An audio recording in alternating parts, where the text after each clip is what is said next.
Salam alaikum. Dans cette vidéo, on va voir le parcours en largeur d'un arbre. Et juste avant de passer au parcours en largeur, on va voir déjà ce que c'est qu'un parcours. Considérons l'arbre suivant.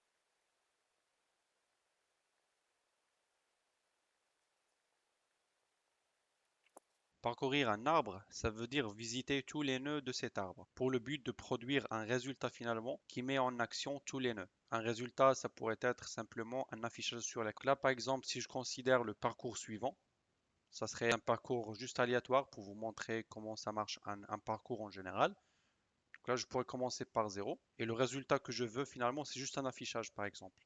Donc là, je pourrais afficher une liste qui contient 0 déjà. Je pourrais aller par exemple à 2. Je pourrais aller après à 5. Je pourrais aller à 7, etc.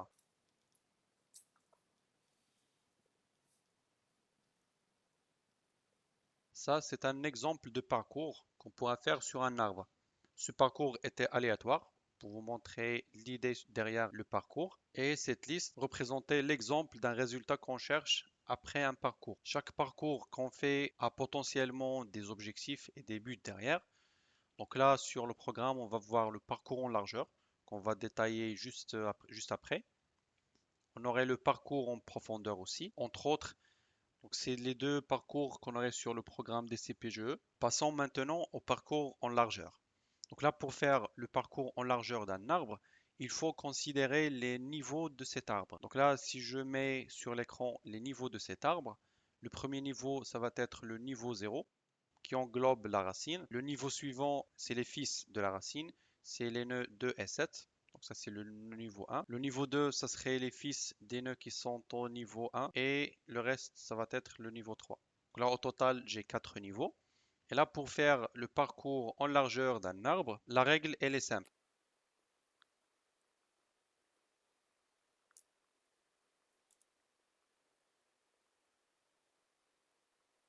Donc là, je vous ai mis l'idée derrière le parcours en largeur, c'est de visiter tous les nœuds, niveau par niveau, depuis la racine, c'est-à-dire qu'on va commencer de la racine et on va passer de gauche à droite. Allons-y, on va appliquer le parcours en largeur sur l'arbre de cet exemple et on va considérer que le résultat, c'est juste un simple affichage. Donc on va considérer une liste qu'on va retourner finalement en résultat. Et là, on va commencer par la racine. Donc là, en écrivant la racine, on avait fini avec le niveau 0. On va passer au niveau suivant. C'est ce qui reflète le fait qu'on visite niveau par niveau.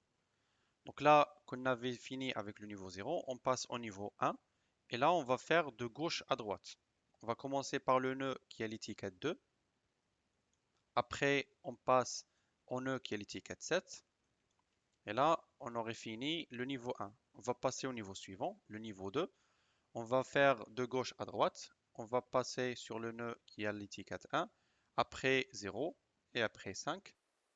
Voilà, et juste après, on va passer au niveau 3. Et pareil, on va faire de gauche à droite, et on va faire 3, et on va faire 6. Et finalement, c'est ça le résultat du parcours en largeur. Donc en résumé, il faut bien avoir une représentation graphique de l'arbre, mettre les niveaux, faire le parcours à partir de la racine, niveau par niveau, et de gauche à droite. Comme ça, on aurait finalement le résultat du parcours en largeur. J'espère que c'était clair. Sur la vidéo suivante, on va voir l'implémentation du parcours en largeur sur le langage Python. La société Unschool, c'est une société, on va dire, qui est spécialisée principalement dans le système des classes préparatoires. On fait autre chose dans le domaine de l'éducation, mais notre mission principale, c'est les classes préparatoires scientifiques et aussi économiques, c'est-à-dire les filières, bien sûr, MP, PSI, TSI, SUP/SP et aussi pour les filières ECS, ECT. Principalement, on propose des services, ça tourne autour des cours de soutien dans différentes matières et aussi on propose des encadrements pour des projets comme le TPE par exemple. On a à peu près 6 ans d'expérience. Jusqu'à maintenant, donc, nous avons aidé plus de 1500 étudiants et étudiantes en classe préparatoire dans les différentes filières. Actuellement, nous sommes numéro 1, la société numéro 1 au Maroc pour tout ce qui est service de cours de soutien en ligne surtout. On travaille aussi à l'international, donc nous avons une présence à l'international. Donc nous avons des étudiants en France, aussi en Tunisie, en Mauritanie, dans quelques pays africains. Et aussi on essaye de développer même la société pour être, pourquoi pas, Inch'Allah, numéro 1 même à l'international dans tout ce qui est cours de soutien et tout ce qui est e-learning. D'ailleurs, nous avons une plateforme e-learning spécialisée pour ces cours-là. Et Inch'Allah, on fait aussi d'autres services comme les webinaires, comme des mini-formations gratuites, on va dire des sessions d'orientation des étudiants. Ça fait partie de notre mission, de notre objectif principal d'aider au maximum les étudiants pour bien sûr avancer et réussir leur concours. Donc nous avons aidé des centaines d'étudiants pour réussir les concours, que ce soit au Maroc ou bien aussi en France. Nous sommes actuellement une trentaine de collaborateurs. Ça englobe des ingénieurs, des spécialistes dans différents domaines et aussi ça englobe aussi des profs agrégés dans différentes matières, que ce soit pour les prépas scientifiques et aussi pour les prépas économiques, ECS, ECT.